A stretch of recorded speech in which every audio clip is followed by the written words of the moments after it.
बिस्मिल्लाहिर्रहमानिर्रहीम। या अय्युहल्लज़ीना आमनू इन्नमल खम्रु वल मैसिर वल अंसाब वल अज़लाम रिज्सुम मिन अमलिश शैतान फज्तनिबूहु लअल्लकुम तुफ्लिहून। वक़ाल तआला या अय्युहल्लज़ीना आमनू क़ू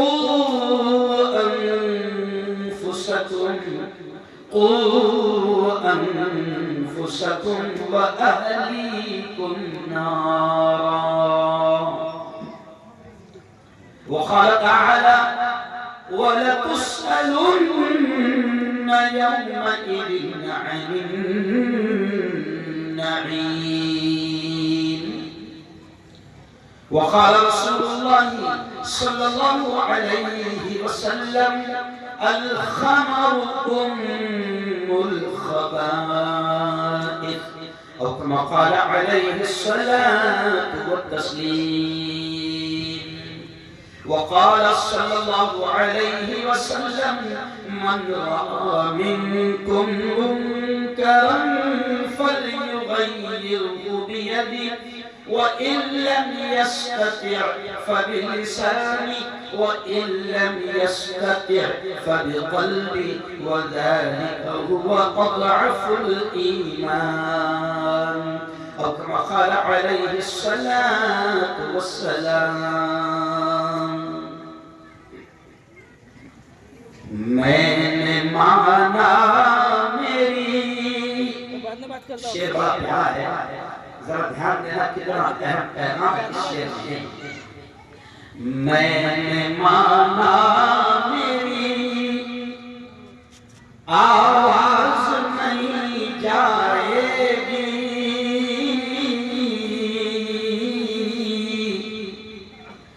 मैंने माना मेरी आवाज नहीं जाएगी,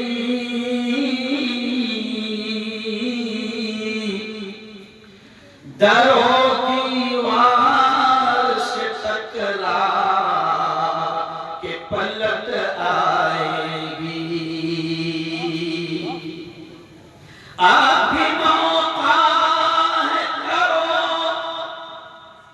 इन अंधेरों का इलाज, अभी मौका है करो इन अंधेरों का इलाज, वरना ये नस्ल उजालों को तरस जाएगी। पूरा मजमा कह दो सुभान अल्लाह। वरना ये नस्ल उजालों को तरस जाएगी। सल्लल्लाहुल अज़ीम व सदक़ रसूलुहुन नबियुल करीम। आज की इस महफिल के सरपरस्त हमारे बड़े भाई की हैसियत रखने वाले अब्दुल कदीर पटेल साहब और उस्ताजुल असातिज़ा शायरों के उस्ताद भी है जनाब राग़िब प्यावली साहब। ऐसे ही जिनकी पहाड़ी आवाज अभी आप सुन रहे थे निज़ामत के अंदाज में, है ना, पूरे मुल्क में ये आवाज गूंजती है जैसे मुफ्ती हारून दहाड़ता है, वैसे ये जी आवाज गूंजती है जनाब साबिर मुस्तफा वादी साहब। क्यों? ऐसे ही आपके हरदिल अजीज, आपके मोहल्ले के, आपके हरदिल अजीज आपके चहीते जिन्होंने शॉर्ट में मगर बड़ी अहम बातें, अहम संदेश, अहम पैगाम आप तक पहुंचाया, जनाब अमीर सुहेल साहब। ऐसे ही मौलाना हैं, इमाम साहब जी आ रहे हैं, मैं सबके नाम तो नहीं जानता हूँ और शुक्रिया अदा करता हूँ मेरे पुलिस बल के साथियों, है ना? ये आए मेरी मोहब्बत में और आपकी मोहब्बत में। किसकी मोहब्बत में है? क्योंकि इनको भी मालूम है कि आज का टॉपिक बहुत अच्छा है, हराम खोरों को अच्छा नहीं लगेगा, तो वो गड़बड़ कर सकते हैं। जिनके मुंह को हराम का लग गया ना, वो गड़बड़ कर सकते हैं। आपको याद होगा कि जब 2 साल पहले मैंने नशे के खिलाफ मुहिम चलाया था, मेरे दोस्त एसपी साहब चले गए, प्रवीण गुंडे साहब, और मेरे कलेक्टर दोस्त अभिजीत राउत साहब, उन्होंने मुझे बहुत साथ दिया था। गेंदालाल मिल में हमने जहां जहां जहरीली शराब बिकती थी वहां घुस घुस कर हमने काम किया था। अब क्या हुआ, एक दिन कि मैं सुबह सुबह कब्रिस्तान जाता हूं, अंधेरे का वक्त होता है, तो आज से 2.5 साल पहले की बात है, 3 लोग ऐसा मुंह भान के आ गए, पूरा मुंह भान के। अंधेरे का वक्त मैं अकेला कब्रिस्तान में जाता हूँ, प्रवीण मुंडे साहब को मैंने बताया था, तो 3 लोग आ गए मुंह भान के। मुफ्ती धंधे के आड़ में मता, क्या बोले? मुफ्ती धंधे के आड़ में मता। मैंने कहा हराम खाना, हराम खोरो तुम्हारा धंधा है और तुम्हारे आड़ में आना मेरा धंधा है।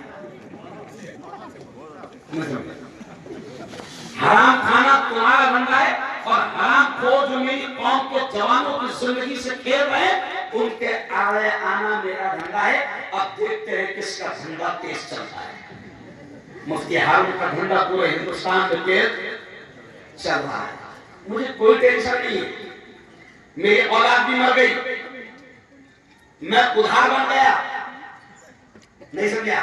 और ये इसलिए शादी भाई क्योंकि मेरी कौम के जवानों को मैं तड़प तड़प कर मरते हुए और कैंसर की वजह से उनकी जबानी और उनके दांत और उनके होठ कटते हुए मैं अपनी आंखों से देख रहा हूं।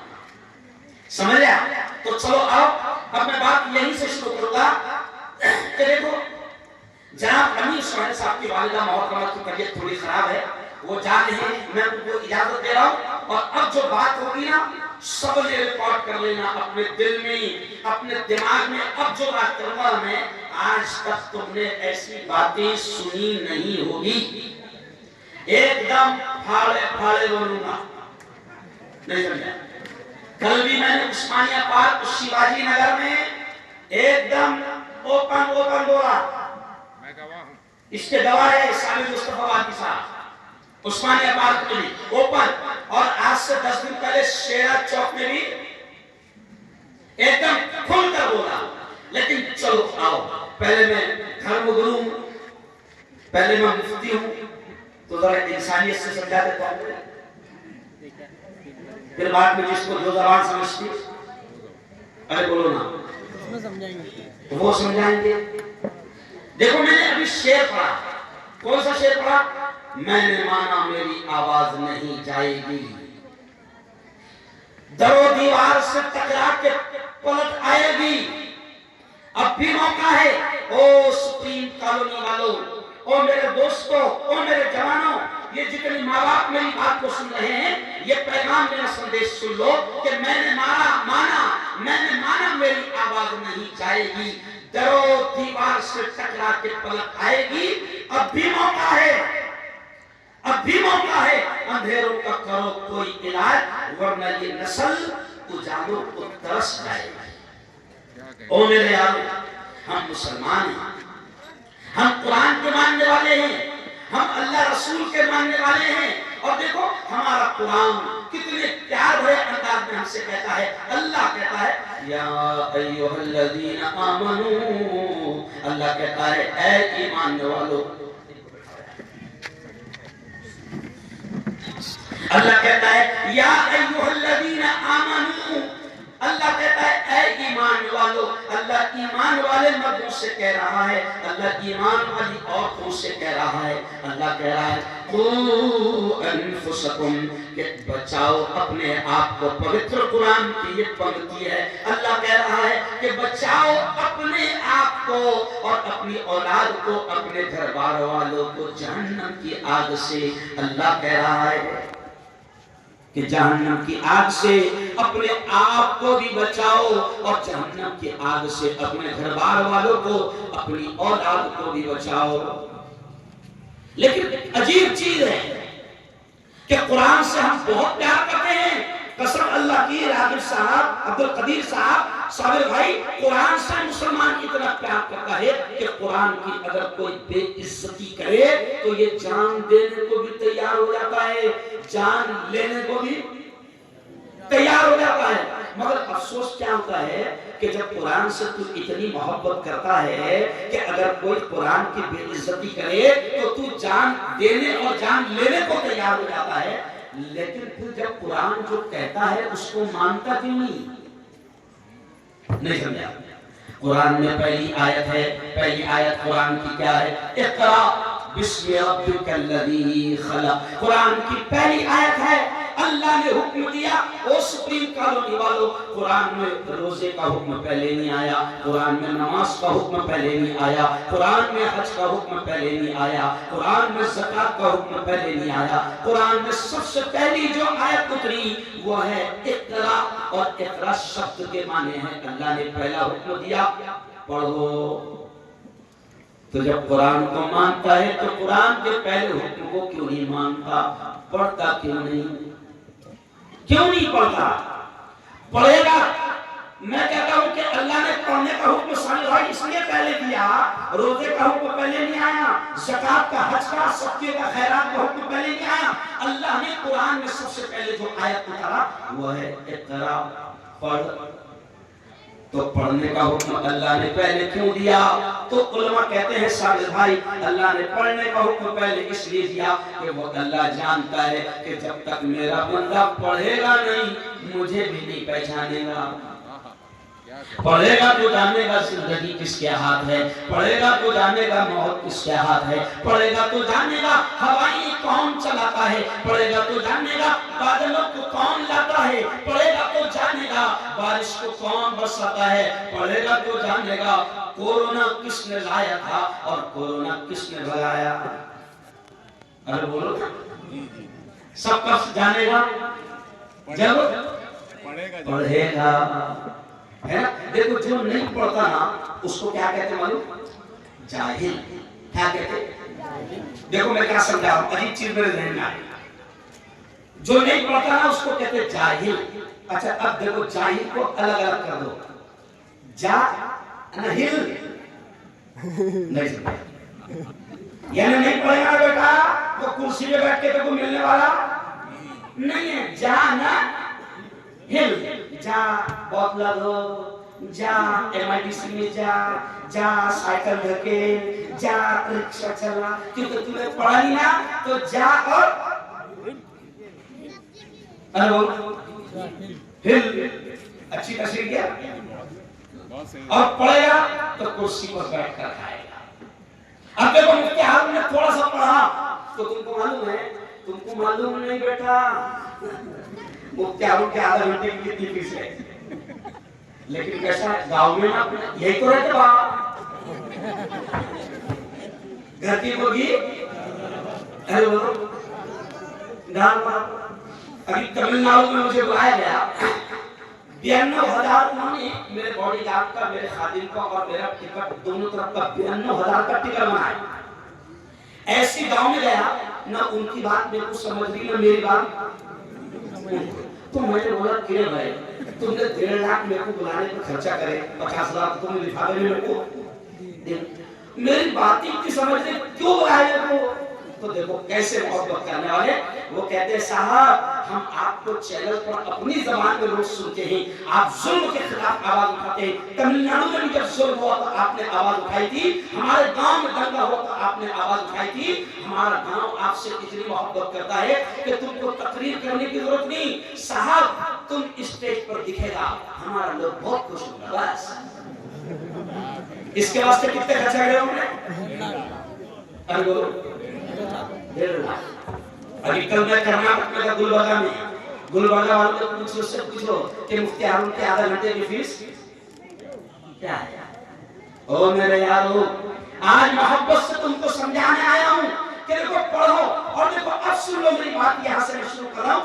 जिंदगी बड़ी कीमती है, जिंदगी बड़ी कीमती है, और मौत तो आएगी, एक दिन जाना है, और जब वो आ जाएगी ना तो कोई रोक नहीं पाएगा।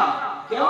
और फिर बंगले में भी रहा तो निकाल दिया जाएगा, बच्चे खुद निकालेगी, बीवी खुद निकालेगी, औलाद निकालेगी। वो किसी ने कहा है ना, जिंदगी एक किराए का घर है,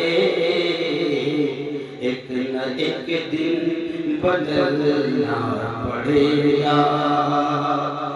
जिंदगी एक किराए का घर है, एक न एक दिन बदलना पड़ेगा। मौत जब तुझको आवाज देगी, मौत जब तुझको आवाज देगी, घर से बाहर निकलना पड़ेगा। मैं अच्छा कव्वाली लेकिन बिना बाजा का, क्योंकि जिसने बजाया बाजा अल्लाह उसको उतना बजाएगा।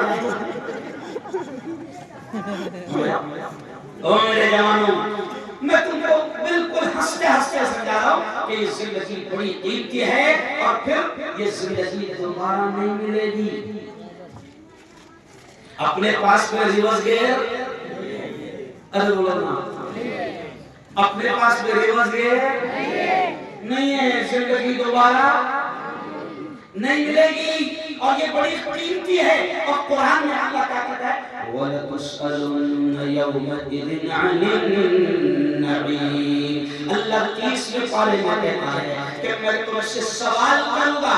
अल्लाह की अदालत में जब हाजिरी होगी, हश्र के मैदान में जब हाजिरी होगी, माँ भी एक नेकी देने को तैयार न होगी, बाप भी एक नेकी नहीं देगा। अल्लाह कहता है जब तू मेरे दरबार में आएगा, मैं हर नेमत के बारे में तुझसे सवाल करूंगा कि बता, जिंदगी दिया था उसे कहाँ लगाया, जवानी दिया था उसे कहाँ लगाया, माल दिया था उसे कहाँ लगाया, औलाद दिया था उनकी तरबियत कैसे की, औलाद दिया था उनको क्या पढ़ाया, क्या सिखाया, कैसा अच्छा इंसान बनाया। अल्लाह सवाल करेगा।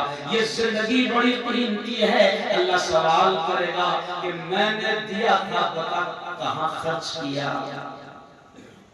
अल्लाह ने दिया, और ये जिंदगी तेरी और मेरी नहीं है, ये उसका इनाम है, उसका गिफ्ट है, उसका तोहफा है। ऐसा नहीं कि तुम इसको अपनी मर्जी से खत्म कर दो, ऐसा नहीं। अगर तुमने अपनी मर्जी से खत्म किया तो जाहिर बात है पकड़ को हो जाए। भैया देखो ये माइक है, ये अमीन का माइक है। किसका माइक है? अमीन का माइक। अगर मैंने इस माइक को पटक दिया, तोड़ दिया, तो अमीन पकड़ेंगे कि नहीं? केले मुफ्ती साहब तेरे बाबा का क्या? ऐसे ही जिंदगी अल्लाह कहता है, अल्लाह कहता है मैंने दिए, अमानत है। मैं पूछूंगा, जवानी मैंने दिया था, मैं पूछूंगा।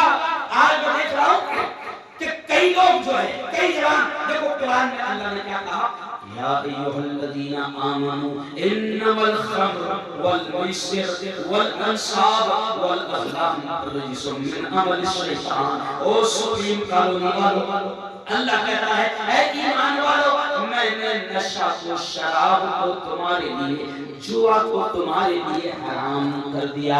फजतनिबू, अल्लाह कहता है तुम इससे बचो, लअल्लकुम तुफ्लिहून, तुम कामयाब हो जाओगे। अल्लाह खुद कहता है कि बचो। मैंने जुआ को भी हराम कर दिया, नशा को भी हराम कर दिया, तुम इससे बचो, कामयाब हो जाओगे। बचो इससे। आज कई जवानों को देखकर दिल दुखता है, ये जिंदगी को तबाह कर रहे हैं। नसीराबाद रोड पर जाओ, नसीराबाद रोड पर मेरे दोस्त है doctor Nilesh Chandak, Chandak hospital cancer का बड़ा हॉस्पिटल। नीलेश चांडक हिंदुस्तान के गोल्ड मेडलिस्ट डॉक्टर है, पूरी दुनिया के मशहूर डॉक्टर है नीलेश चांडक। मेरे जिगरी दोस्त है, उन्होंने मुझे दावत दी कि आइए आप देखिए। ओ मेरे जवानों, कसम अल्लाह की, मैंने देखा कि किसी की जबान काटी गई है, किसी का ये पूरा जबड़ा काट दिया गया, किसी का मुंह चीर दिया गया, किसी का ये हलक चीर दिया गया। क्यों? तो कहा कि कैंसर हो गया। अच्छा, कैंसर हुआ क्यों? क्योंकि तू कुछ ऐसी चीजें इस्तेमाल करता था जिसकी वजह से तुझे बीमारी हुई। देखो जवानों, देखो जवानों, नशा आज से 1500 साल पहले, देखो हमारा दीन कितना अच्छा है, हमारा इस्लाम कितना अच्छा है कि हमारे और आपके लाडले शहीद नबी ने 1500 साल पहले नशा को हराम कर दिया। कितने? 1500 साल पहले। क्यों? क्यों? और नबी ने क्या कहा? अल खमर उम्मुल खबाइस। नबी ने कहा कि नशा, शराब तमाम बुराइयों की माँ है, तमाम बुराइयों की जड़ है। यानी नशा करेगा, गाली देना आसान, नशा करेगा, माँ को मारना आसान, नशा करेगा, बाप को धक्के मारना आसान, नशा करेगा, बीवी पर अत्याचार करना, बीवी को तलाक देना आसान, नशा करेगा, जिना करना आसान, नशा करेगा, नशा करेगा, मर्डर करना आसान, नशा करेगा, कत्ल करना आसान। दुनिया में जितने मर्डर और कत्ल हो रहे हैं और बड़े बड़े क्राइम और बड़े बड़े जराइम और जुर्म हो रहे हैं, 90% नशे की हालत में होते हैं। काय की वजह से? नशे की वजह से होते हैं। बड़े बड़े जुर्म मर्डर किया, क्यों? तो बोले नशा में था। अच्छा, बीवी को तलाक दे रहा था नशे में, और फिर हमारे पास में क्या बोलता है? मुफ्ती साहब बहुत नशे में जाना है, नहीं समझा? तलाक दे दिया बीवी को, और क्या बोलता? बहुत नशे में जाना है। क्यों? कोई रास्ता निकालो, मगर नशे में खाना तू, हाँ मगर इतना तो होश तो देखो, तुमने बहन को तलाक बोला गया नहीं समझा? नशे में तूने माँ के पास में जाके बोला गया अम्मा तलाक तलाक तलाक। नशे में माँ को दिया गया तलाक नहीं। इसका मतलब नशे में इतना तो होश था कि तलाक किसको देना ना किसको लगेगी, नहीं समझा? अब नशे की हालत में 90% होश नहीं था, तलाक दे दिया। अब परेशान करता, मुफ्ती साहब कोई रास्ता निकालो ना, हो मतलब पिया था ना रे तूने। क्यों? अब नशे की वजह से बड़े बड़े गुनाह हो रहे हैं। माओ की कई माएं हमारे पास में आती है और कई माएं कहती है मुफ्ती साहब मेरा बेटा गालियां देने लगा है, मुझे माँ और बहन की गालियां दे रहा है, वजह क्यों? नशे का आदी हो गया। गालियां इनको बैठाया, ये बच्चों को हम बैठा लेते उनको ऐसा होगा।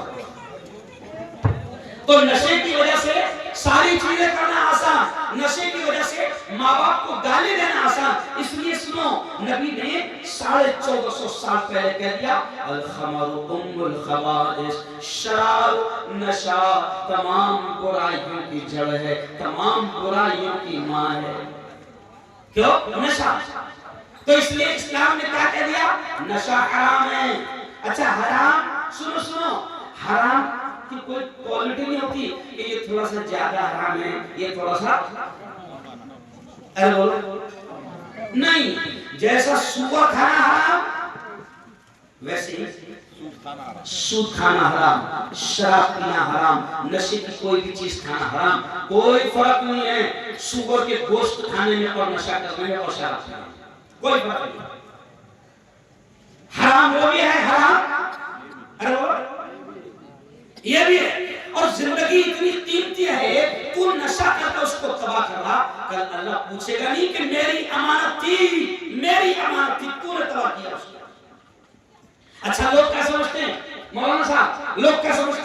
कि सिर्फ शराब हराम है, क्या सोचते हो?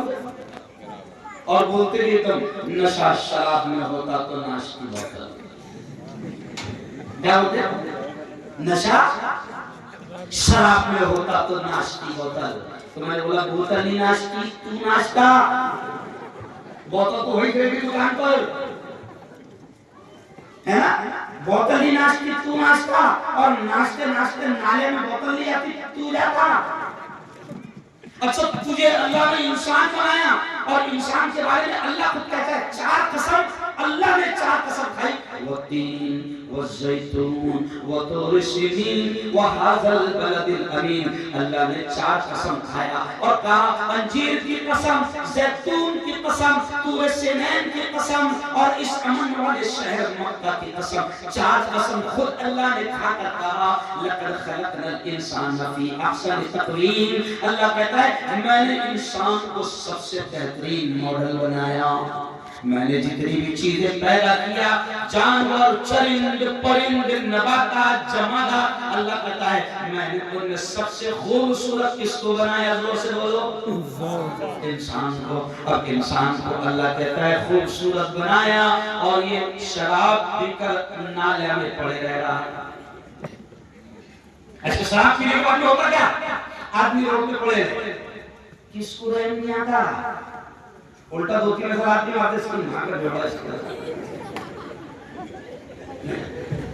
सही हो। अरे तूने तेरी हालत क्या बना लिया कि कोई भी आदमी आ रहा, अच्छा और खबरदार ये पड़े रहता राजीव साहब पड़े साहब, तो अब इसको पानी भी कौन नहीं देता? फिर एक जानवर आता, उसको रहम आता, ओहो देखो बेचारा पड़ा, अभी तक के कोई इसके मुंह में पानी भी नहीं डाल रहा। फिर वो क्या करता? अपनी टांग उठाता और इसको पानी पिलाना। अच्छा ये सब नहीं होता, ओहो कोई तो है जिसको मेरे पर रहम आया, 2 घंटे से पड़े था, अभी तक के किसी ने पानी। अरे कुत्ते बन रहे तुम, कुत्तों से भी बदतर बन रहे, नशा तबाह हो गए। और सुन लो जवानों, सुप्रीम कॉलोनी के जवानों, अल्लाह की कसम नशा हराम है। साहब भाई ये पॉइंट की बात है, नशा हराम है, सिर्फ शराब हराम नहीं है। क्या हराम है? नशा। बोले कि क्या अच्छी बात हो रहा है मुफ्ती साहब, शराब हराम नहीं, शराब नहीं हराम है, नशा हराम है। क्यों? अब नशा जिस चीज में भी होगा वो हराम। अब फिर वो बोतल में हो कि पूड़ी में हो, नहीं कि बीड़ी में हो, कि सिगरेट में हो, कि ट्यूब में हो, कि गोली में हो, कि इंजेक्शन में हो, कि गोवा में हो, या विमल में हो, या मानिकचंद में हो। आगे फाड़े फाड़े समझ में? अरे बोलो ना क्या हराम है? अरे बोलो दोस्त क्या हराम है? नशा। अब नशा बोतल में भी हो सकता, नशा पूड़ी में भी हो सकता, नशा बीड़ी में भी हो सकता, नशा सिगरेट में भी हो सकता, और नशा वो भी रहता जो तू पान टपरी वाले को जाकर बोलता 300 120 डाल, नहीं समझा क्या बोलता? 120। अरे 300 120 तो 300 ना 120 तो मिला के कितने हो गए? अरे बोलो ना 420। तो सीधा सीधा पान टपरी वाले को बोलना 420 आया 420 डाल। क्या भाई? ओ मेरे यारो, नशा हराम है चाहे किसी भी चीज में हो। क्यों? अभी देखो पहली मर्तबा पूड़ी खाया था, पहली मर्तबा तंबाकू खाया था तो चक्कर आया था कि नहीं? अरे बोलो ना, है ना? अभी तो तू आदत हो गई ना तेरे को, तो तू एकदम बहादुरी से होता अरे यार को कभी नहीं होता, अरे यार, है ना? अच्छा अब देखो और चीज सुन लो, तो ये नशा हराम है। और सुनो सुनो सुनो, आत्महत्या, खुदकुशी, ये गौर से सुनना। आत्महत्या दोनों हाथ उठाकर बताओ हराम है कि नहीं हराम है?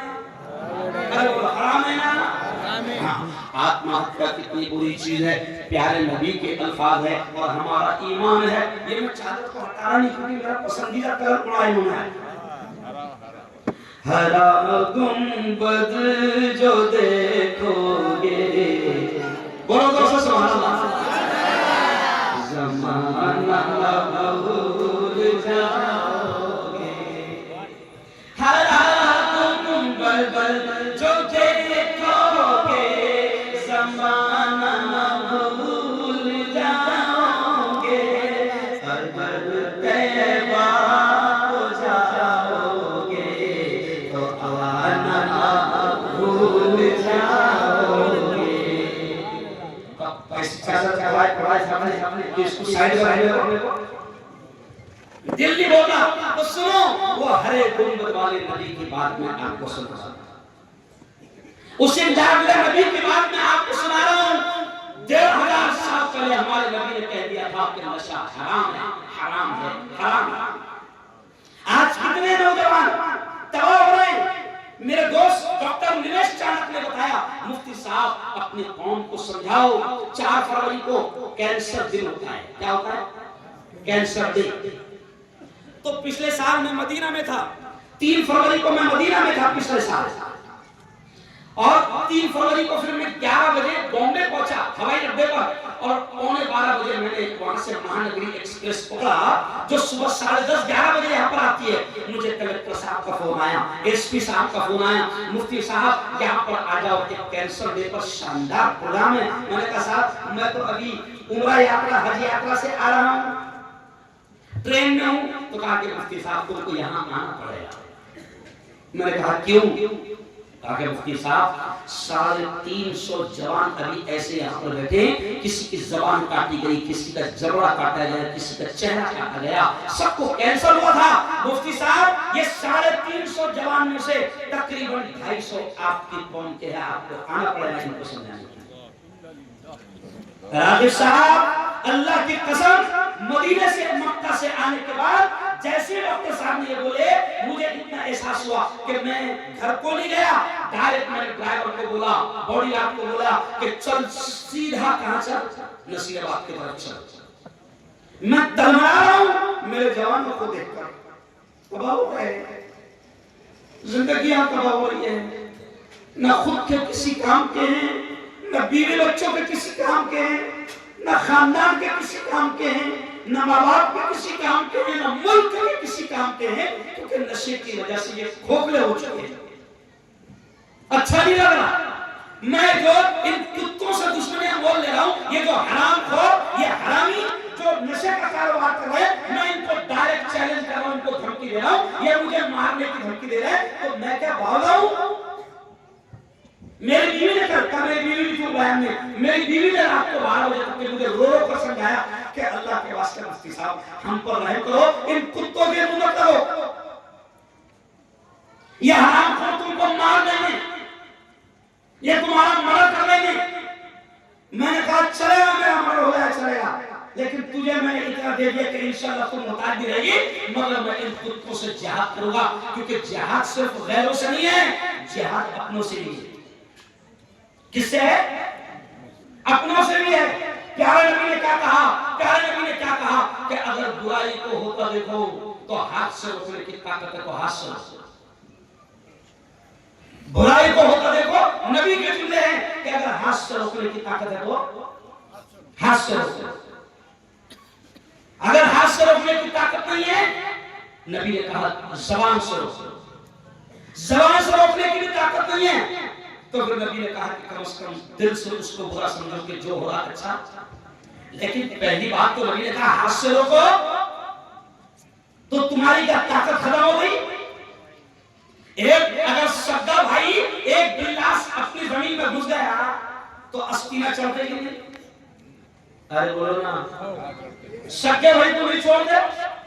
और कोई हरामखोर, कोई कुत्ता मेरे मोहल्ले में मेरी नस्लों को तबाह कर रहा है, उसके मुंह को सूअर का खून लग गया, उसके मुंह को सूअर का गोश्त लग गया, वो हराम कमाने वाला मेरे मोहल्ले में अगर नशा, ड्रग्स, अफीम, गांजा बेच रहा है, तो मुसलमानों तुम्हारी सबकी जिम्मेदारी है, अगर नबी से थोड़ी भी तुमको मोहब्बत होगी, उस कुत्ते को मोहल्ले से बाहर निकालो। उससे जिहाद करो, उससे लड़ो। हम क्या करते बड़े साहब, जान दो ना, अपने बाप का क्या जा रहा है, जा रहा तेरे बाप का, ये मत सोच कुछ नहीं जा रहा। क्योंकि जब वायरस चलेगा ना, जब वबा चलेगी ना, तो तेरा बच्चा भी कब उसकी लपेट में आ जाएगा, तुझे खबर दी।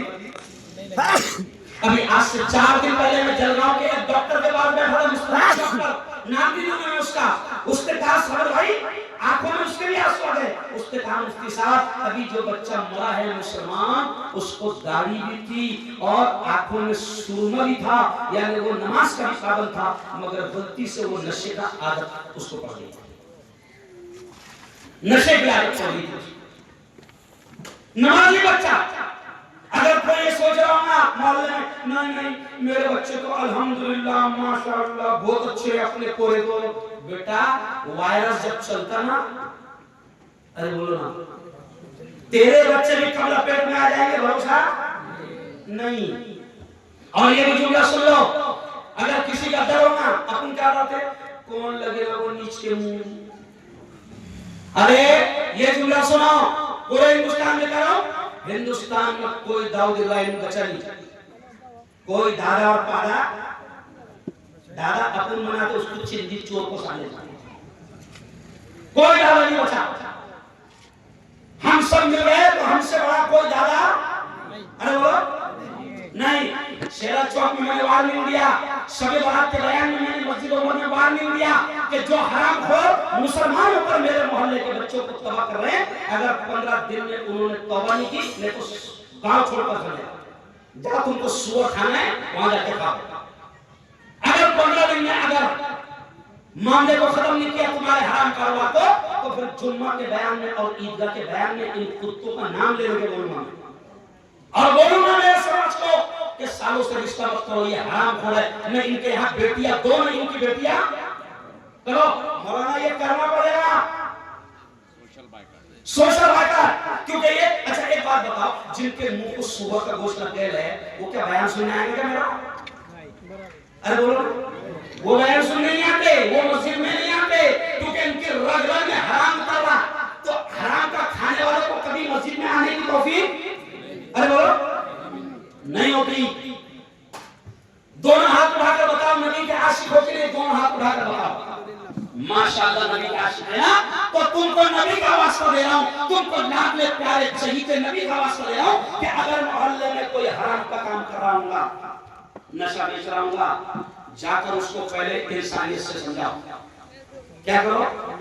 समझाने की लाल प्यार की सारी हर एक क्या पार करो, कितना समझाओ। और फिर इंसानियत से नहीं मान रहा, एसपी साहब के पास में देखो, आपको याद है आज से 4 महीना पहले खाजा नगरी की सारी औरतें मेरे पास में 200 औरतें आई थी, मैंने सीधा उसको कहां लेकर गया था? एसपी साहब के पास खाजा नगरी में 200 औरतें आई और मेरे पास रोने लगी, कहने लगी मुफ्ती साहब हमारे बच्चे, ये जो नशे की दुकान है, ये जो शराब की दुकान है, यहीं से हमारे बच्चे स्कूल जाते हैं, मदरसे को जाते हैं, मुफ्ती साहब वो शराब पीने वालों को देखते हैं, डर लगता है कि हमारे बच्चे भी कहीं उसमें चल जाए। 200 औरतें खाजा नगरी की होटलों की मेरे पास आई, मैंने सीधा पकड़कर उनको एसपी साहब के पास ले गया। मैं एसपी साहब का, रेड्डी साहब का शुक्रिया अदा करता हूँ। रेड्डी साहब ने फौरन फोन लगाकर कहा वहां के पुलिस वालों को कि ये कौन कौन है, इन पर कार्रवाई करो, तुम करते रात तक के कि मैं करूं। मैं मेरे एसपी साहब का दिल की गहराइयों से शुक्रिया अदा करता हूं। तो यहाँ पर भी कोई दादा होना, अच्छा दादा को क्या लगता है मेरा कितनी बिगड़ने वाला, मेरी पहुंच बहुत ऊपर तक के है ना, मेरे हफ्ते चालू है। मैं आपसे कह रहा हूं कि जिस जिसके बाजू में चलता हूं ना, अगर उस बाजू वाले ने नहीं रोका, अल्लाह की अदालत में ये भी पकड़ा जाएगा और ये भी हरामखोर शराब बेचने वाले के बराबर गुनाह में शामिल जाएगा। अफीम और ड्रग्स पे तबाह है मेरे बच्चे और मेरे जवानों, कसम अल्लाह की तुम बहुत कीमती हो। अल्लाह ने तुमको जो जवानी दी है ना, अपने काम आओ, अपने माँ बाप के काम आओ, अपने देश के काम आओ। उस दिन मैं धरना दे रहा साबिर भाई को 50 कोड़े 100 कोड़े दे, मेरे पीछे नारा लगा नारा क्या लगाया मालूम? मुफ्ती साहब तुम आगे बढ़ो, हम तुम्हारे साथ हैं। मैंने पीछे पलट के देखा तो सब एकदम पचकट पटक, इतने पचकट थे कि एक मुक्का मारो तो 3 कुलांटे खाएंगे। तो मतलब कि तुम्हारे भरोसे में क्या बोलूं मैं आगे, तुम्हारे भरोसे में क्या आगे बढ़ूं? अरे पंचर हो गया पूरे, पूरा खा के तू पंचर हो गया, एक डंडा पड़ा तो साले 3 कुलांटे खाएंगे। मैं मेरे को बोल रहा आगे बढ़ो, हम तुम्हारे साथ। मेरी आदत है मैं जोर से सलाम करता, मेरी आदत है अस्सलाम वालेकुम ऐसा मैं जोर से सलाम करता। अभी 2 लोगों को मेरे जैसे स्टूडेंट कॉलोनी आया तो मैंने जोर से सलाम किया अस्सलाम वालेकुम, तो दोनों कोरों ने कैसे जवाब दिया? वालेकुम सलाम। मतलब क्यों रे, क्या हो गया? तो मोनी खोल रहा है मुफ्ती साहब ने, पहले तो बहुत खुलता था, पहले तो बहुत खुलता था। नहीं ना बाबा पुड़िया कैसे पुड़िया खाजा नगरी में मेरा 5 साल पहले बयान हुआ था, वो वीडियो बहुत वायरल हुई थी कि मेरी कौम का जवान पड़े साहब कमारा 300, कमारा 300 और पुड़िया खाना 150, कमारा कितने 300 और पुड़िया खाना 150। अच्छा गंदा हो जा रहा तू रे, तेरे मुंह से भक्का आ रहा रे, तेरी बीवी भी तेरे करीब आने को उसको भी अच्छे नहीं लग रहा है, बेशरम दे रहे हैं, नहीं समझा? समझ गए साहब? अरे तू तेरी बीवी का भी काम का नहीं रह रहा, माँ बाप के भी काम का नहीं रहना और रहना और खुद के भी काम का नहीं रहना। अरे जिम में जाना, वो 150 के दूध पीना, दूध ये मूत क्यों पी रहा? 150 का क्या पी? अरे बोलो दूध पी मूत। अच्छा कमाल की बात है, दूध 70 रुपए लीटर है और मूत 30 रुपए लीटर है। दूध क्या लीटर है? 70 रुपए और मूत, अरे बोलो मैं एकदम भाड़े भाड़े बोल रहा हूँ, खानदेशी समझा रहा मैं।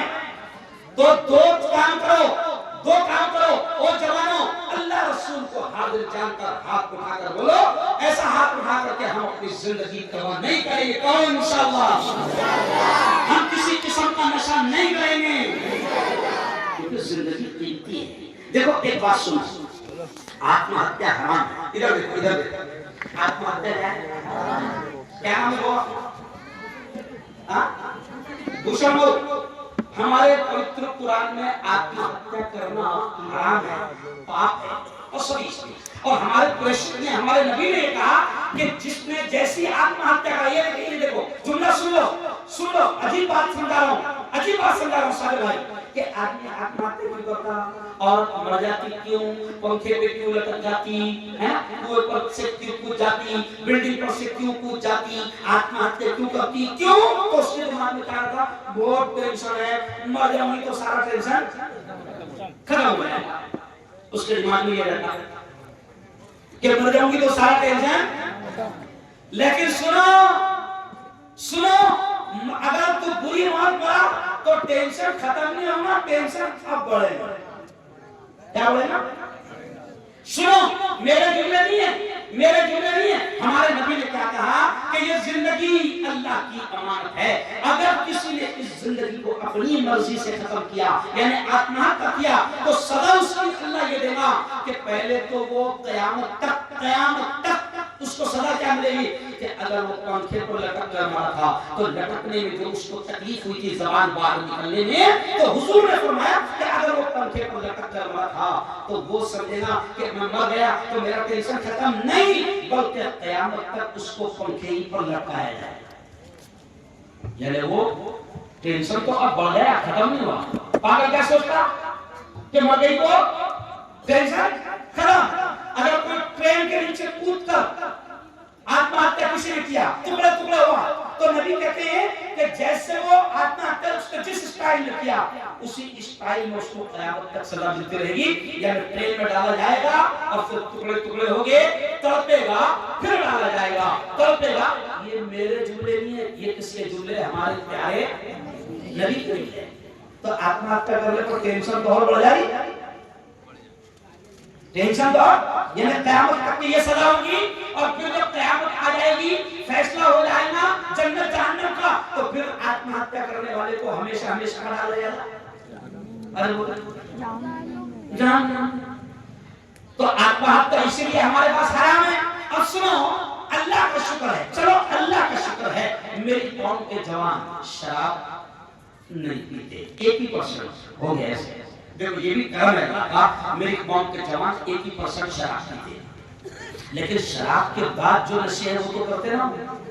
अरे बोल, अच्छा अब आत्महत्या हराम है, तो अब आत्महत्या की भी अलग अलग स्टाइल है ना, आत्महत्या की अलग अलग स्टाइल है। देखो अब ट्रेन में कूद के मारा तो 5 मिनट लगेंगे, तड़प तड़प कर मारने कितने मिनट लगेंगे?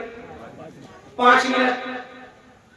पंखे में लटका तो जवान भाई आने में कितने मिनट लगते हैं? अरे बोलो 3 मिनट। तो पंखे में लटकेगा 3 मिनट में मर जाएंगे, ट्रेन में कूदा 5 मिनट में मर जाएंगे, कुएं में डूब के मारा तो 10 मिनट लगेंगे। तो ये भी आत्महत्या है, 10 मिनट वाली, 3 मिनट वाली, 5 मिनट वाली, 2 मिनट वाली। लेकिन एक आत्महत्या वो है जो तू पूरी खाकर कर रहा, उसमें 15 साल लगेंगे। नहीं पता उसमें कितना लगेगा? 15 साल। नहीं तो देखो पूरी पे खुद लिखे रहे, पूरी पे लिखे रहे बकायदा इंजुरियस टू हेल्थ, इंग्लिश में लिखे रहे। अब वो कंपनी वालों को बोलना पड़ेगा, इसको आती नहीं इंग्लिश, इंग्लिश में। अच्छा हुकूमत में कहा है, हुकूमत क्या करती है? तू इतना लिख देना है, बाकी तेरे को परमिशन है। हुकूमत कोई अपनी फिक्र नहीं करेगी, अपन क्या हुकूमत के पेट के? अरे बोला हुकूमत तो कहेगी सालों खाओ मरो अपना आबादी कम करो, बहुत टेंशन। अच्छा देखो कोरोना जब आया था 2 साल तक मुल्क बंद रहा, मुल्क बंद रहा। अब जब धीरे धीरे मुल्क खुलना चालू हुआ तो तुमको मालूम है ना, जब मुल्क खुलना चालू हुआ, हुकूमत ने खोलना शुरू किया धीरे धीरे, तो पहले मंदिर नहीं खुले, मस्जिद नहीं खुली, पहले दारू के अड्डे खुले। क्यों? अब बेवड़े को कुछ हो गया, अरे बाप रे क्या कर रहा है अपनी नदी के पास में, इसकी मां का इसके मंदिर में थोड़ा, मस्जिद भी थोड़ा, पहले क्या होगा? बेवड़े को कुछ हो गया, सारा वैल्यू तो अपना है, वैल्यू अपना बेवड़े हो कुछ हो। तो मैंने उस समझ में कहा अरे सालो बेवड़ो, हुकूमत के पास तुम्हारी कदर नहीं है, हुकूमत को मालूम है कि 3 साल से पूरा मुल्क बंद था, कारोबार बंद था, उसूल किनसे होगा? बेवड़ो से। अरे बोलो ना, उसूल किनसे होगा? तो हुकूमत बंद नहीं करेगी, तुमको खुद को समझना होगा। हालांकि हुकूमत बेचारी कभी कभी करती नशा मुक्त अभियान, ये अभियान, वो अभियान, लेकिन अंदर से अगर अंदर से परमिशन कौन दे रहा? वो हुकूमत ही दे रही ना।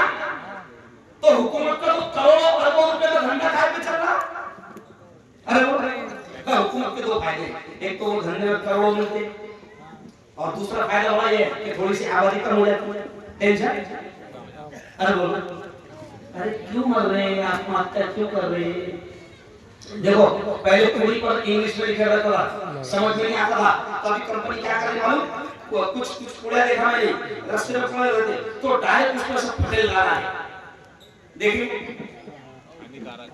नहीं डायरेक्ट फोटो आ रहा ऐसा पटेल पटेल, यानी वो बता रहे और जंगली पढ़ते जाते हैं ऐसा हो जाए, कैसा हो जाएगा? अरे ऐसा हो जाए है ना। मेरा दोस्त है चोपड़ा में, उसका नाम है राज मोहम्मद। मैंने उसको बुलाया तो जब नशे के खिलाफ प्रोग्राम लिया था, कलेक्टर साहब भी मेरे प्रोग्राम में आए थे, इकरा के ग्राउंड पर मैंने लिया था, अभिजीत राउत साहब आए तो बहुत खुश हुए थे। और उस वक्त मैंने वो जो पिक्चर है, वो पिक्चर के भी हमको बुलाया था, जो पिक्चर में नशे का काम कर रहा आरिफ खान, अल्लाह ने उसको हिदायत दे दिया। अब वो इतनी बड़ी ताली और 5 वक्त का नमाजी बन गया। तो मैं उसको बुलाया ना कि जरा तू ही बता कि नशा में कहता रहा और तुम ये उस वक्त सारी अनाउंसिंग कर रहे थे। तो अब ये भी आत्महत्या है। एक आत्महत्या वो है जो ट्रेन में कूद कर होती है, एक आत्महत्या वो है जो पंखे पर लटक कर होती है, एक आत्महत्या वो है जो बिल्डिंग पर से कूद कर होती है, एक आत्महत्या वो है जो कुएं में कूद कर होती है, और एक आत्महत्या वो भी है जो पूरी खाने से शुरू होती है और 15 साल में खत्म होती है। 15 साल में। यानी तू अपनी मौत को रोजाना धीरे धीरे खुद खरीद रहा है। क्यों? ये जिंदगी बहुत कीमती है मुसलमानों। और अगर मेरी बहनों तक क्या अगर मेरी बात जा रही होगी, ये इस कोने से लेकर उस कोने तक अगर मेरी माएं बहनें मेरी बात को सुन रही होगी, मैं मेरी माँ बहनों से कहूंगा कि ओ मेरी बहनों, अल्लाह ने कीमती जिंदगी दिया है, इसको किसी भी तरीके से खत्म मत करो, आत्महत्या मत करो। न पंखे पर लटक कर, न जहर खाकर, न ट्रेन में कूद कर, न बिल्डिंग पर से कूद कर, न गैस के हंडी में भड़का लगाकर खत्म मत करो। ये दुनिया का थोड़ा सा टेंशन है, एक ना एक दिन वो अरे बोलो दूर हो जाएगा। अरे भाई दुनिया में आज तक के कोई टेंशन हमेशा रह गया? अरे बोलो ना, ये एक दिन खत्म होगा। तू अपनी जिंदगी की कदर कर। ये मेरी वीडियो को माँ बहनों तक के पहुंचाना, बल्कि तुमने अगला एक प्रोग्राम ऐसा रखना कि जहां पर हर घर की औरतों को जमा किया जाए, उनको खाने की दावत दी जाए। कसम खुदा की, खदीर पटेल साहब और जितने जवान हैं मौलाना जिन्होंने इस प्रोग्राम को सजाया, कसम अल्लाह की, अल्लाह आपको कितना सवाब देगा इस प्रोग्राम के सजाने पर। मेरे पास अल्फाज नहीं है, क्योंकि आप एक कोशिश कर रहे हो, आप एक कोशिश कर रहे हो। देखो नाच गाना होता, कव्वालियां हो जाती, डीजे बज जाते। क्यों? डीजे बजाने वाले को अल्लाह खूब दबा के बजाता। हाँ, डीजे डीजे इसका मतलब मालूम है तुमको? डीजे मेरा डायलॉग है, डीजे यानी डायरेक्ट जानना नहीं, डायरेक्ट जानना। बीच में कोई स्पीड ब्रेकर भी नहीं, सीधा।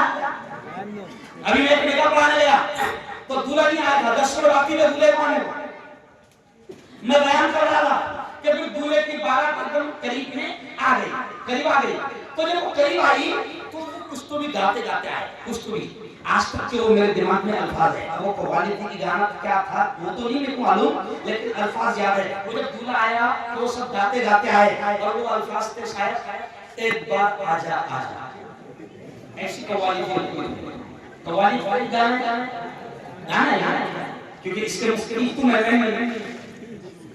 तो वो गाना था शायद एक बार आजा आजा। दूल्हा आया, अब दूल्हा मेरे पास में बैठा, दूल्हे निकल मेरे को पढ़ाना था है ना, और वो गाते गाते आया एक बार आजा आजा। मैंने दूल्हे के सर पर हाथ रखा और धीरे से बोला, बेटा फरिश्ते तेरा इंतजार कर रहे। और वो बोल रहे सिर्फ तू एक बार आजा। साला तू एक बार आया फिर निकल गया, तू सिर्फ एक बार आया। क्यों?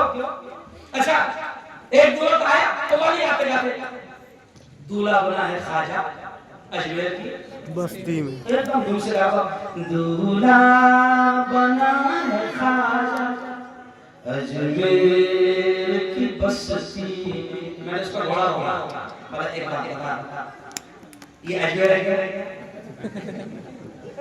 नहीं तो बोले नहीं ये तो सुपर ये क्या? अच्छा तू खा जाएगा? नहीं, घोड़े पे तू बैठा, नीच चाले तू कर रहा और कव्वाली क्या गा रहा? दूल्हा बना है ऐसा कहा, दूल्हा बना है बेवड़ा सुखरी मुर्गी बससी। क्या कहा? दूल्हा बना है बेवड़ा, दूल्हा बना है बेवड़ा, दूल्हा बना है बेवड़ा। अरे बोलो ना, अरे छोड़ो रे ये चाले। अल्लाह ने बहुत कीमती जिंदगी दिया। और फिर इसी में बात खत्म करूंगा, अगर नबी के सच्चे आशिक हो, अगर प्यारे प्यारे लाडले कमली वाले के सच्चे आशिक हो, तो नबी ने कहा है कि अगर बुराई को होता देखो तो हाथ से रोकने की ताकत है तो हाथ से। अब बताओ, अगर अपनी बस्ती में देखो सुप्रीम नाम है, अपना नाम है सुप्रीम। सुप्रीम के माने क्या करो? सुप्रीम। इधर देखो, देखो ये किसी ने समझाया?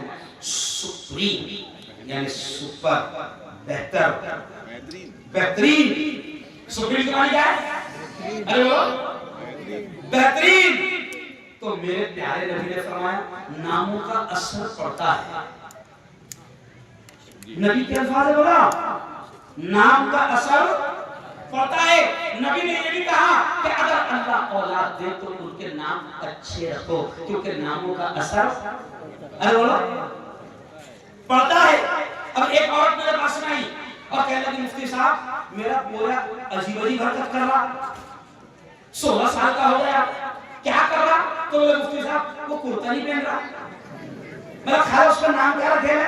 तो बोले सलमान। मैं नहीं पहनेगा खाओ।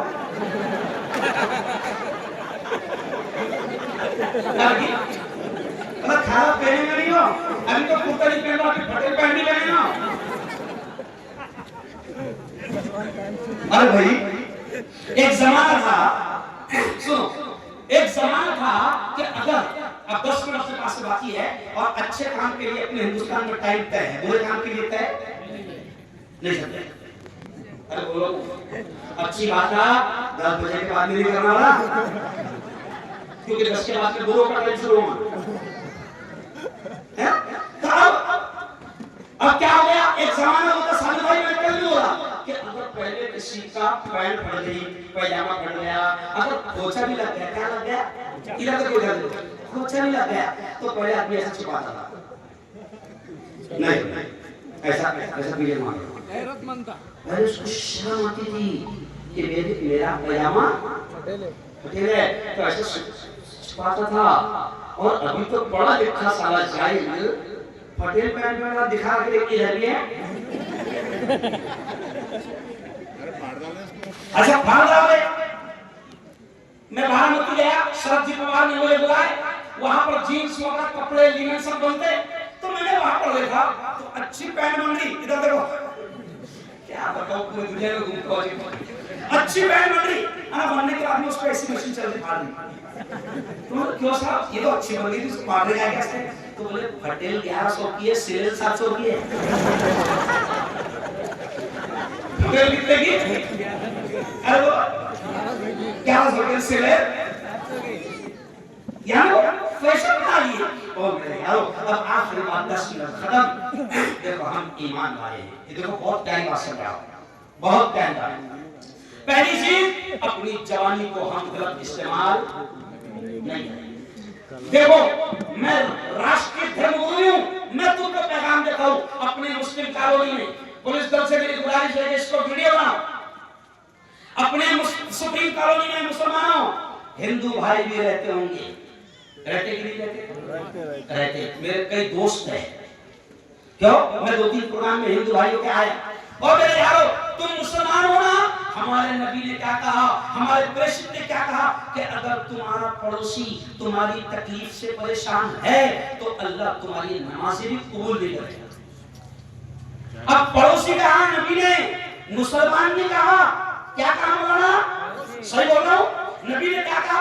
अगर तुम्हारा पड़ोसी, अब पड़ोसी में रमेश भी हो सकता है, कैलाश भी हो सकता है, गणेश भी हो सकता है, प्रकाश भी हो सकता है, अब्दुल्ला भी हो सकता है, अब्दुल रहमान भी हो सकता है। अगर वो पड़ोसी है तो नबी ने कहा अगर वो तुम्हारी तकलीफों से परेशान है, तुम्हारी गालियां, तुम्हारे झगड़ों से परेशान है, तुम्हारी सताने से परेशान है, तो नबी कहते हैं कि अल्लाह तुम्हारे रोजों को, तुम्हारी नमाज को तुम्हारे मुंह पर फेंक कर मार देगा।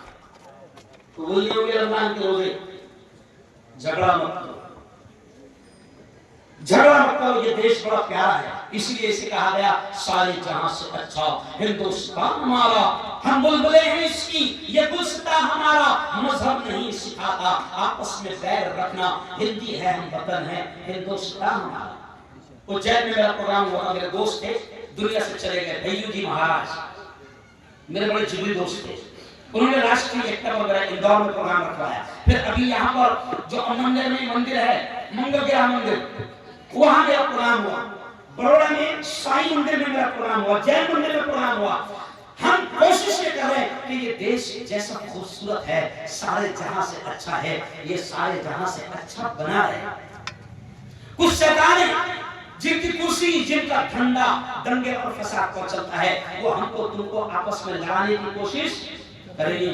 लड़ना नहीं, कोई भी हो एहतराम करना, एक चीज क्यों मैं तो शेर कहता हूँ, हिंदू मुसलमान दोनों को क्या कहता हूँ कि हवेली झोपड़ी, शेर सुनना, मैं कहता हूँ हिंदुओं से भी मुसलमानों से भी कि हवेली झोपड़ी सबका मुकद्दर टूट जाएगा, हवेली झोपड़ी सबका मुकद्दर टूट जाएगा अगर ये साथ हिंदू और मुस्लिम छूट जाएगा। अरे दुआ करो ये प्यार के रिश्ते रहे कायम, ये रिश्ते टूट जाएंगे तो भारत टूट जाएगा। मुझे मीडिया का अध्यक्ष किसने बनाया? हिंदू भाई ने बनाया। भगत सिंह कोश्यारी गवर्नर के हाथ से मेरा गवर्नर हाउस में मेरा सत्कार और सम्मान हुआ। क्यों? हालांकि मैं तो एक मुल्ला आदमी, मौलाना को अमन का शांति का माहौल बनाए रखना। और दूसरी चीज देखो, अभी रमजान आ रही है, क्यों? रमजान में अल्लाह दुआएं कबूल करता है। गौर से सुनो, अगर रमजान मिलेगा या नहीं मिलेगा कुछ पता नहीं है। अगर ये रमजान अल्लाह दे दे तो कदर कर लेना। और सुनो, शबे कदर में भी, शबे मेराज में भी, शबे बारात में भी कुछ गुनाह ऐसे हैं कि अल्लाह कहता है अगर वो गुनाह तुम करते हो तो मैं तुम्हारी शबे कदर में भी दुआ को कबूल नहीं। उसमें एक गुनाह कौन सा है? नबी ने कहा शराब पीने वाले का गुनाह अल्लाह उस रात को भी माफ नहीं करता, नशा करने वाले। दूसरा गुनाह क्या? आँख को वालिदैन, जो माँ बाप की नाफरमानी करता है, बूढ़े माँ बाप को सताता है। और जवानों, हमारे नबी ने कहा अल जन्नतु तहता अक़दामिल उम्महात, माँ के कदमों के नीचे जन्नत है। बाप जन्नत का दरवाजा है, कभी अपने माँ बाप का दिल नहीं दुखाना। क्यों? वो किसी बच्चे ने जब कौवा लिया था, अपने माँ बाप का तू दिल न दुखा, दिल न दुखा, अपने माँ बाप का तू दिल न दुखा, दिल न दुखा, अपनी जन्नत को खुदा के लिए दोज़ख न बना, अपनी जन्नत को खुदा के लिए दोज़ख न बना, अपने माँ बाप का तू दिल न दुखा, दिल न दुखा। तो समझा कि जब माँ बाप दुनिया से चल जाते हैं ना, तो फिर हमारे पीछे हमारे लिए दुआ करना होगा। एक चीज। और तीसरी चीज, हराम लुकमा हलक में लग जाने। चटनी रोटी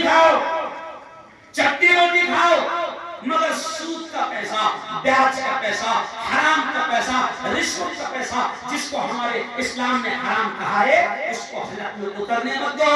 क्योंकि ये सूद और ब्याज इतना खतरनाक है सारे भाई कि हमारे नबी ने कहा है कि अगर कोई सूद, ब्याज और हराम का पैसा खाकर अगर काबे का दरवाजा पकड़कर भी दुआ मांगेगा तो अल्लाह उसकी दुआ कबूल नहीं करेगा।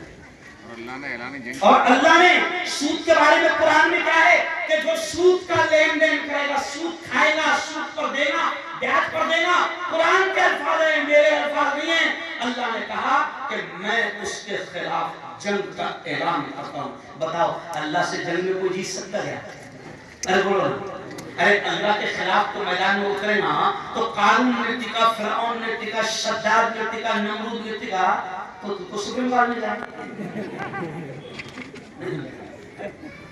सूद आ गया, क्या हुआ? अच्छा, नबी ने ये भी कहा था कि जब कयामत करीब आएंगे ना तो पता भी नहीं चलेगा और अपने हलक में ब्याज के पैसे जाएंगे, पता भी नहीं चलेगा। तो कई मुसलमान समझ नहीं रहे कि बचत घर भी ब्याज है। क्या है? बचत जरूरी वो खुश होगा, माँ 25 लाड़ी, बहन 25 लाड़ी, आहा और तू चंगने बजे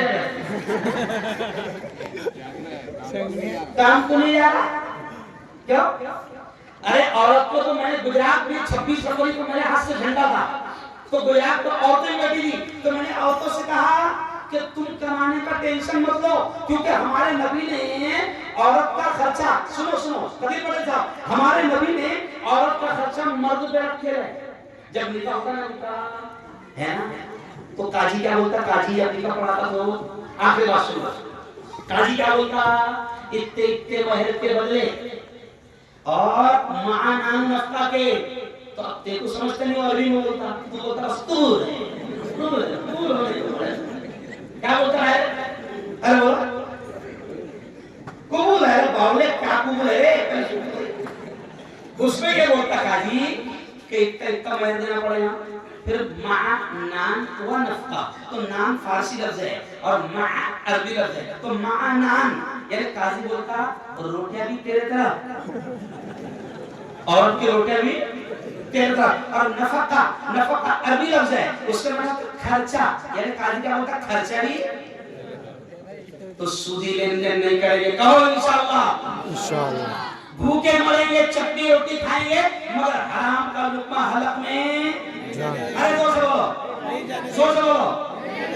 बहुत शानदार प्रोग्राम आप लोगों ने सजाया, जिन बच्चों ने सजाया, मेरे पास भी ये दावत देने आए थे नौजवान, तो मैंने कहा कि बेटा अगर तुम नशे के बारे में प्रोग्राम रख रहे हैं तो मैं खुद तुमको प्रोग्राम दूंगा। हालांकि मेरा उसूल है, मैं 3 दिन तक के पूरे हिंदुस्तान में सफर करता हूँ और 1 दिन आराम करता हूँ, तो मेरा आज का आराम का दिन था, फिर कल मेरा नासिक में है, परसों मेरा शिगांव में है, तरसों मेरा भोपाल में है। अब बताओ रोजाना सैकड़ों किलोमीटर चलकर मैं ऐसे 1-1.5 घंटा बोलता हूँ, कसम अल्लाह की, इंसान के बस की बात की, ये सिर्फ मदद मेरी कौन करवाए? कल तो मुझे मौलाना शरीफ सलमान ने बोले, मुफ्ती साहब तुम्हारा आवाज बैठता क्यों नहीं हो, कौन से बोला भाई? अच्छा परसों में जा रहा था तो गुलबर्गा में कुछ उलमा ने पापा से पूछे, कहा कि मौलाना मुफ्ती साहब हम तुम्हारी हड्डियां और तुम्हारे हलक पर रिसर्च करने वाले हैं, तुम्हारी मरने के बाद में हड्डियां गला निकाल कर हम मेडिकल में उस पर टेस्ट कराएंगे कौन सी बनी थी। अल्लाह चला रहा है, कौन चला रहा है? तब दोनों हाथ शपथ ले लो, बात खत्म, दोनों हाथ उठाओ, जो मैं बोलूंगा जबान से बोलना, इसको बात करो। देखो मैं जो जुमले बोलूंगा बोलना, हम कसम खाते हैं, सोचो हम कसम खाते हैं अल्लाह की, हम कसम खाते हैं अल्लाह की, हम अपने आप को हर किस्म के नशा से दूर रखेंगे, हर किस्म के नशा से दूर रहेंगे, अपने मोहल्ले को पाक करेंगे, अपने मोहल्ले में नशे का कारोबार चलने नहीं देंगे, जो नशे का कारोबार कर रहा है हम उसके खिलाफ धरने भी देंगे, आंदोलन भी करेंगे, एसपी साहब के पास भी जाएंगे, कलेक्टर साहब के पास भी जाएंगे, लेकिन अपने मोहल्ले में ये हराम कारोबार नहीं करेंगे इंशाअल्लाह। बहुत बहुत धन्यवाद, बहुत बहुत बधाई जिन जवानों ने इस प्रोग्राम को सजाया, अल्लाह आपको इसका बहुत इनाम देगा, बहुत इनाम देगा। चलो 2 मिनट में दुआ कर लो, क्योंकि दुआ